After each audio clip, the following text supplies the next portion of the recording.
La ejecución. Un cuento de Mijail Artzibashev.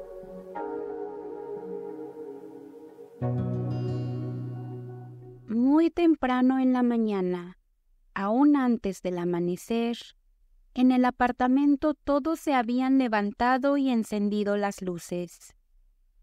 Afuera, la oscuridad nocturna seguía siendo de un azul profundo, aunque ya teñida de un grisáceo matiz que anunciaba la llegada de la mañana. Hacía frío, un temblor recorría todo el cuerpo, los ojos ardían y había una profunda sensación de infelicidad, como la que siempre siente quien ha sido despertado a la fuerza. En el comedor preparaban café, y mientras el señor French, esforzándose por no estremecerse con el contacto de los duros cuellos de su camisa almidonada, abrochaba los puños ajustados, se escuchaban voces contenidas y preocupadas junto al agudo tintineo de la vajilla. «Tommy, el café está listo. Ya son las 5», llamó tímidamente la esposa de French, y su voz joven sonó de manera peculiar. French sentía como si algo le oprimiera el estómago, dificultando su respiración y agudizando su irritación. «Sí, ya voy», respondió con enojo, intentando en vano contener su mal humor. Acomodó su levita negra, que hacía que su figura afeitada, de mentón firme y carácter decidido, luciera tan imponente e inteligente, y salió al comedor. Su esposa le miró con timidez, y enseguida desvió la mirada, fingiendo estar ocupada con el café.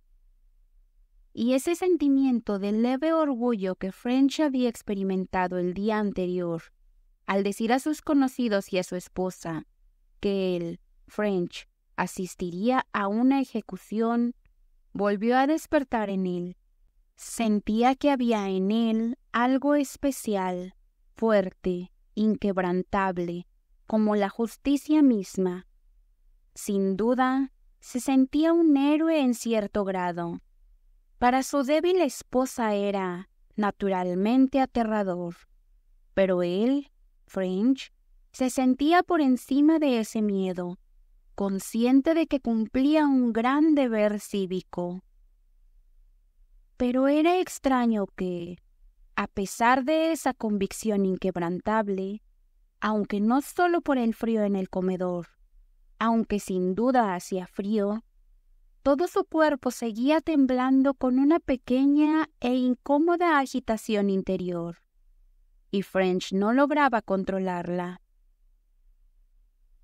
Mientras bebía el café, sin sentirle sabor y tratando de hacerlo como siempre, su esposa guardaba silencio y miraba hacia otro lado.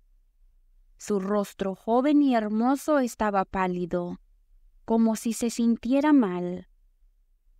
«Bueno, es hora», dijo French mirando el reloj, y se levantó. Ella también sintió algo caer dentro de sí, pero ambos fingieron calma. Solo ya en el recibidor, cuando French buscaba sus botas de goma, su esposa dijo con timidez: «Tommy, ¿no podrías acaso enfermarte?». Un agudo resentimiento brotó de repente en French, como si ella, obstinada e injustamente, le ofendiera. «¿Por qué debería? No necesito hacer eso», respondió él, levantando las cejas y encogiéndose de hombros con nerviosismo. «Aún así, es duro, te va a afectar», murmuró ella, aún menos segura. Algo hervía en el pecho de French. De repente sintió ganas de gritar, incluso de golpearla, pero no sabía por qué y se contuvo. Claro, no es fácil, pero si todos pensaran así, no habría nada mejor para villanos y asesinos. Hay una sola opción. O somos ciudadanos que protegen la seguridad pública, o no. Dijo algunas frases más en ese sentido, y mientras hablaba, sintió que algo en él se aliviaba. En realidad, pensó, como si esta idea le llegara por primera vez, estoy cumpliendo con mi deber. Y de nuevo despertó en él la conciencia de ser un héroe, ejecutando con abnegación y valentía ese triste deber. Su esposa le miró a los ojos y asintió, como si estuviera de acuerdo, pero solo porque no tenía nada que objetar. En realidad es un deber. ¿Qué se puede hacer? Se consoló a sí misma, suspirando profundamente. Ya en la puerta, recordó los boletos para la función matinal en la Gran Ópera y comentó con timidez. «Tommy, ¿no deberíamos devolver los boletos?» «¿Por qué? No tiene sentido. Al contrario. Es cierto, así te distraerás un poco», concordó ella, y por alguna razón ambos se sintieron aliviados. Ella cerró la puerta detrás de él y regresó adentro, apretando los dedos con angustia.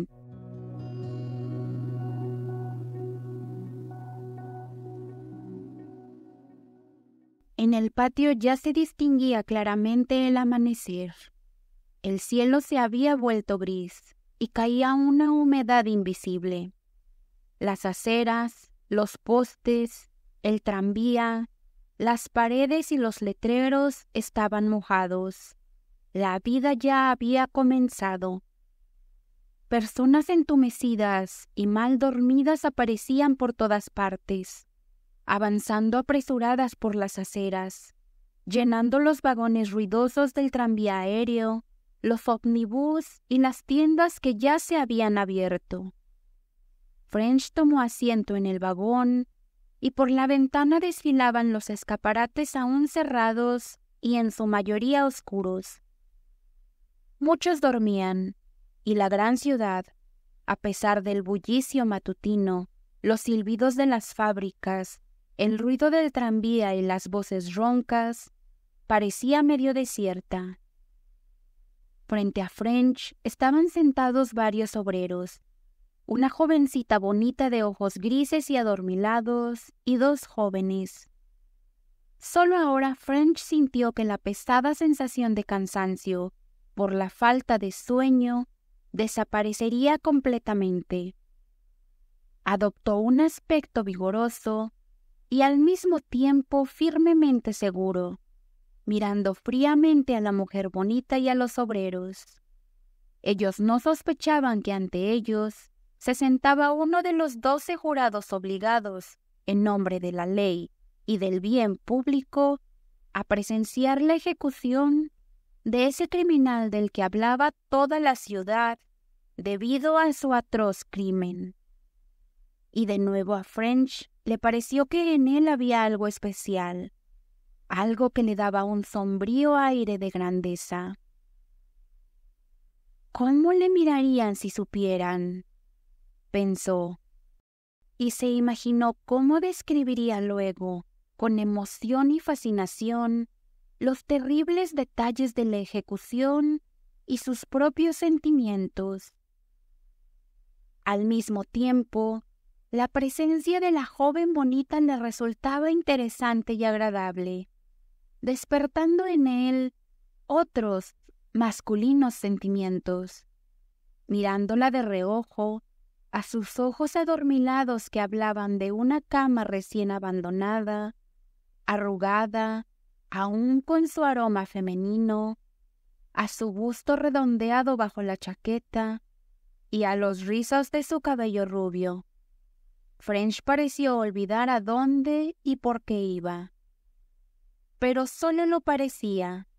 En realidad lo recordaba todo, solo que ya no tenía el mismo peso opresivo, sino que combinado con la cercanía de la mujer, le daba una orgullosa conciencia masculina de que podría interesarla si quisiera. Después de todo, él era un héroe, asistiría a una ejecución y lo haría con valentía y una inquebrantable conciencia de su deber. El vagón se detuvo. Algo desagradable se estremeció en su pecho y volvió a oprimir su respiración. French tuvo que hacer un esfuerzo para levantarse. Quería seguir avanzando, retrasaran que fuera un minuto la proximidad de algo terrible. Pero se levantó, y mirando por última vez los ojos grises y somnolientos, salió a la plataforma de la estación, húmeda y rodeada de una neblina gris matinal.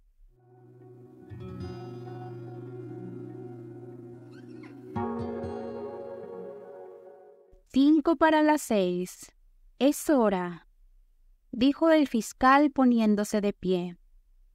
Y unos más lentamente que otros, se levantaron todos, los 12 jurados, el médico y el funcionario de policía. Los rostros estaban pálidos y serios, pero los trajes negros y los brillantes sombreros de copa, coronando sus rostros afeitados, daban a todo un aspecto solemne y calmado. Con la misma solemnidad y calma, French, tercero en la fila, avanzó detrás del fiscal. En los pasillos de la prisión no había nadie, y los pasos de las 15 personas resonaban con claridad bajo la bóveda, como si una especie de ritmo cayera con precisión. En la sala donde se llevaría a cabo la ejecución, ya estaba completamente iluminado. Grandes ventanas, aunque enrejadas, arrojaban sobre el suelo frío una luz gris matinal, y la habitación parecía fría e incómoda. A lo largo de las paredes, pintadas cuidadosamente en gris, había una fila de sillas negras, y éstas, por alguna razón, fueron lo primero que llamó la atención de French. Solo después de ocupar su lugar, el tercero desde el extremo, French observó la sala, sentía que empezaba a temblar de nuevo y concentró todos sus esfuerzos en no mostrarlo. En el centro de la sala había una silla que se parecía a una mecedora común, pero las correas blancas que colgaban de los lados, el respaldo y las patas, una especie de soporte metálico para la cabeza y los extremos de vidrio de las patas, firmemente colocadas en una base de vidrio opaco, le daban a esa silla un aspecto clínico, como si fuera un instrumento para una operación. Fue esta la comparación que vino a la mente de French. Después de todo, esto es una operación, la extirpación de un miembro gangrenoso de la sociedad, se dijo a sí misma. De repente la puerta se abrió de golpe, y se escucharon pasos que parecían de una multitud acercándose. Todos se pusieron de pie, y French no sabía si debían hacerlo o si simplemente no podían permanecer sentados. Por un segundo, que le pareció interminable y tortuoso, el rectángulo de la puerta hacia el pasillo semioscuro permaneció vacío. Pero al siguiente momento, 2 policías entraron con paso firme y se ubicaron a ambos lados de la puerta. Y tras ellos apareció él. Todas las miradas se fijaron en él. Si en el lugar de un hombre hubiera sido una criatura increíblemente fantástica, nadie se habría sorprendido. Era un hombre joven, muy alto, que parecía aún más imponente porque estaba en ropa interior, mientras que todos a su alrededor vestían trajes negros. A partir de ese momento, French no pudo apartar la mirada de él. Una curiosidad aguda, irresistible, lo mantenía clavado en ese rostro joven, bastante simple y pelirrojo. Le resultaba incómodo y doloroso observar, pero al mismo tiempo le era imposible apartarse ni un instante. Parecía absolutamente impensable perderse una sola expresión en ese rostro, que ahora estaba vivo y en breve estaría muerto. El criminal entró con paso firme, con largas zancadas, mirando al frente bajo las cejas. Justo en la puerta pareció dudar por un segundo. Ahí está, pensó French con el corazón en suspenso y un ardiente deseo de que fuera justo ahí. Pero el criminal se sobrepuso y entró en la sala. Por un instante pasó una mirada extraña, como expectante y exploradora, por los rostros de los jurados. Y cuando su mirada se cruzó con la de French, éste sintió que en los ojos pequeños del criminal había aparecido algo especial. En ese momento, French recordó que él también había votado a favor de la pena de muerte, y sus ojos, incapaces de sostener la mirada del criminal, se bajaron rápidamente. Un frío le recorrió el cuerpo. Hubo un breve silencio. Todas las formalidades se habían cumplido y solo quedaba una cosa por hacer: ejecutar, matar. Y en ese instante todos sintieron lo mismo.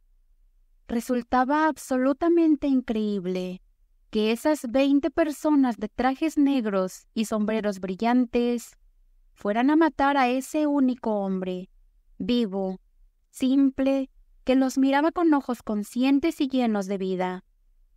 Parecía que en cualquier momento sucedería algo terrible. Pero ese momento pasó, y lo que ocurrió luego, hasta el momento de la ejecución, fue sorprendentemente simple e incluso un poco fuera de lugar. 2 asistentes del verdugo tomaron al criminal amablemente de los brazos. Lo llevaron y lo sentaron en la silla. Se sentó dócilmente, se acomodó y miró alrededor con una expresión incomprensible. A su alrededor comenzaron a moverse. Las correas blancas sujetaron con destreza y firmeza sus brazos y piernas, como si estuvieran velando por su comodidad. Las espaldas negras de los asistentes del verdugo lo ocultaron, y cuando un momento después se apartaron, French vio una figura que había cambiado inesperadamente. Ahora parecía más delgada y estaba dividida en abultamientos de tela por las correas. Era evidente que el criminal no podía moverse ahora, ni siquiera girar la cabeza, pero sus ojos se movían rápidamente y de manera extraña, como si intentara verlo todo, memorizarlo rápidamente o como si buscara algo. French vio detrás del criminal 2 manos, pero no notó a quién pertenecían. Esas 2 manos en mangas negras levantaron sobre la cabeza del criminal un casco redondo y metálico, y lo colocaron cuidadosamente, hábil y rápidamente. Por última vez, French vio los ojos girando rápidamente, detenidos en él, y luego el hombre desapareció. En la silla solo quedaba algo que parecía un ser humano con traje de buzo, pero extrañamente inmóvil, como desprovisto de contenido, extrañamente cómico y extraño, como envuelto en vendas de pies a cabeza. French comprendió que había llegado el momento final, y que justo ahora iba a ocurrir algo que era completamente imposible de presenciar. Algo repugnante, increíble, horroroso. Cerró los ojos. En la oscuridad que lo envolvía, A través de las náuseas físicas, los temblores y la debilidad, escuchó algún movimiento, un ligero sonido, una voz apagada que dijo algo, y luego se hizo el silencio. Con un horror salvaje y una salvaje curiosidad, French abrió los ojos de par en par. En el centro de la sala estaba la extraña silla, con una figura blanca deformada por las correas. A su alrededor todo estaba vacío. Y con horror, French vio que todo ese cuerpo, a primera vista inmóvil, temblaba y se sacudía convulsamente. Los movimientos eran casi imperceptibles, pero por las correas apretadas y la intensidad de los temblores, era evidente que los esfuerzos eran enormes, que ocurría algo increíblemente horroroso. «¡Basta!», dijo alguien suavemente desde un lado. Detrás de una pantalla en la esquina, se escuchó un movimiento. El cuerpo seguía temblando. Se levantó una horrible conmoción. Todos se movieron de sus lugares. De todas partes surgieron preguntas y exclamaciones cortas y febriles. Alguien corrió hacia la pantalla. «¡Electricidad! ¡Electricidad!», ordenaba el fiscal con voz ahogada. Se escuchó un leve chasquido, y de repente el cuerpo se estremeció. Una correa se rompió y algo siseó. French sintió que perdía el conocimiento. Un olor a cabello quemado y algo más llenó el aire. Los temblores se detuvieron. «¡Basta!». La figura blanca estaba inmóvil. Un médico vestido de negro se acercó al cadáver y se inclinó. «Todo ha terminado», pensó French, mirando a su alrededor con ojos febriles. «Por fin, esto es horrible». «¡Está vivo! ¡Más electricidad!», gritó de repente el médico, alejándose apresuradamente con una voz alterada. «No puede ser. ¡Electricidad! ¡Electricidad! ¡Rápido!». Y entonces French vio algo que no esperaba y que llenó su mente de un horror demencial. Sobre el casco metálico, inmóvil y fijado a la silla, apareció un fuego azul parpadeante y resbaladizo. Un ligero humo surgió de los bordes del casco y el olor de carne quemada, nauseabundo y aterrador, pareció llenar toda la sala con una densa nube de pesadilla. French volvió en sí cuando alguien lo tiró de la manga. Todo había terminado y necesitaba que firmara el acta de la ejecución del parricida condenado. French obedeció mecánicamente. Apenas comprendía lo que ocurría y no podía apartar su mirada, desorbitada y sin razón, de la figura blanca e inmóvil con un casco en lugar de cabeza. De ella ya emanaba el silencio de la muerte. Durante todo el camino de regreso, French no veía nada, no comprendía nada, se movía de forma automática, como un autómata, y todo su cuerpo estaba embargado por una tortura desconocida, un dolor que jamás había sentido. Parecía que algo debía recordar, algo crucial y terrorífico, como si hubiera pasado por alto algún detalle y en ese detalle residiera todo. Ese detalle daba sentido a todo lo ocurrido, a él mismo, a toda la vida que continuaba alrededor con su ritmo ruidoso y apresurado de siempre. ¿Será que lo mataron? ¿O que él, French, estuvo allí? ¿O que la muerte, evidentemente, fue horrible, inimaginablemente dolorosa? No, no es eso. Entonces, ¿qué es? Pensaba French. Parecía que con un poco más de esfuerzo todo quedaría claro, pero ese esfuerzo nunca llegó y nunca recordó, nunca comprendió. Y lo que había ocurrido era que en el momento en que el casco descendía sobre esos ojos aún vivos y abiertos, de par en par, esos ojos de alguien aún vivo pero destinado a morir, expresaron un sentimiento casi incomprensible para los demás. Una última, inconsciente y desesperada súplica de ayuda. Y también fue que en ese momento French comprendió claramente esa expresión, pero no se movió, y con una curiosidad salvaje y aguda, como todos los demás, grabó en su mente cada instante del asesinato.